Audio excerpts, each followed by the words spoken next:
never cease to admire the creative genius of the masters of Judaism, the great teachers of the Talmudic period, who demonstrated their genius through the formulation of our laws, our concepts, our beliefs, and our principles, and also through the formulation of our prayers.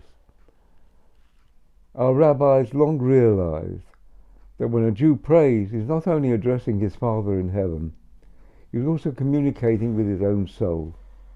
On the one hand, he's defining the God whom he worships, and on the other hand, he's defining the beliefs and the principles to which he must subscribe. And I'd like to demonstrate this by analyzing just two prayers.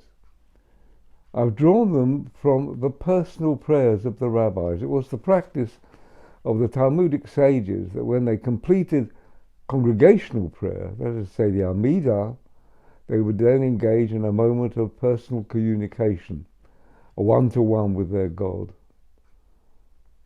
The first I've chosen, in fact, has found its way into the Ashkenazi prayer book. It's the prayer we use to anticipate the coming of a new moon. Rav composed this possibly as a response to the unasked question, what may me legitimately ask from God? What may we legitimately pray for? Here's his answer.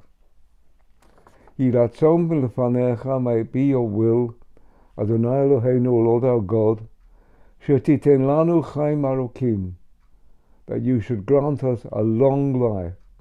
We know life has its limitations, but Lord, allow us to live out our span. Don't take us too soon. Chaim shel shalom, a life of peace, tranquility. Because reality is, even if we live 100 years, if our lives are marred with sorrow, distracted by trouble, then life isn't much fun. So we appeal to God. Make our life desirable and satisfying with tranquility. Chaim shel tova, a life of benefits. Give us the ability to enjoy the multiple blessings you have conferred upon the world. Chaim shel parnasah, a life of sustenance. Parnasah means quite plainly and simply a means of earning a living.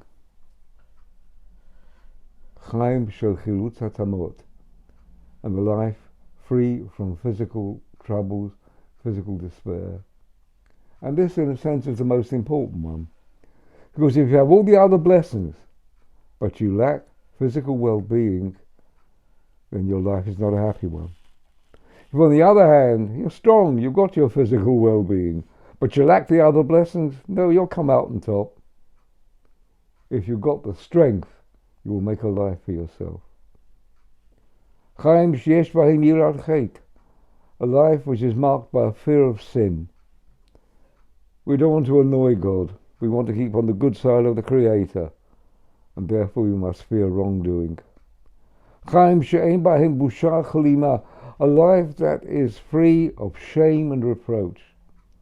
One of the dangers of being a human being is that we can bring shame and disgrace upon ourselves. So we appeal to God, help us to avoid this pit. Chaim shel osher v'chavod, a life of wealth and prestige. In other words, praying for wealth, prestige, why not? Marx may have been some kind of Jew, but Judaism is no way Marxist. It's legitimate to admire those who make wealth, who earn prestige, on the understanding that they did so honestly and are prepared to share their benefits with others. Chaim shetehevanu ahavat Torah v'yirat shamayim, a life marked by love of the Torah and the fear of heaven. They are the two pillars upon which Judaism can rest. Study and performance of God's law and our reverence of Him every day of our lives, that we acknowledge who He is and what we owe to Him. And finally, Chaim shetimalilanu et kol mishalot libenu latova, a life where you may fulfill all our hopes and aspirations for good. Because the reality is not everything we hope for is necessarily beneficial for ourselves or for others. So we pray for God to fulfill that which benefits us and benefits those whom we love. Well, you might say that's it. We've said everything, but not quite. I want to quote one little prayer that regrettably, we don't have in our worship. But I think we can all identify it.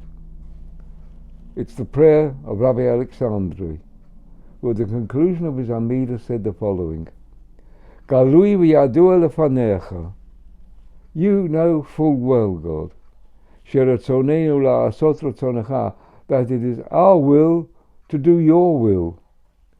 We want to obey you. So what's stopping us?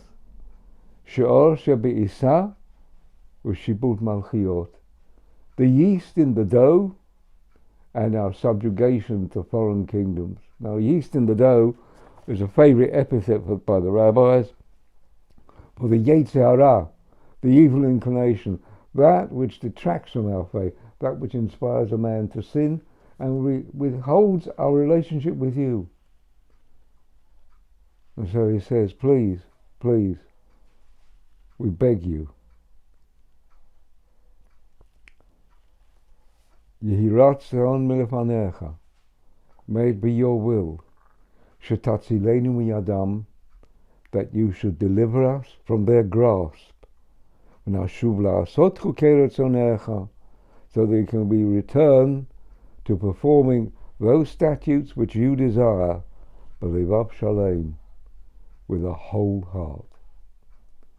In a single sentence, he's saying, please God, help us to become the kind of people you want us to be. Now that says it all.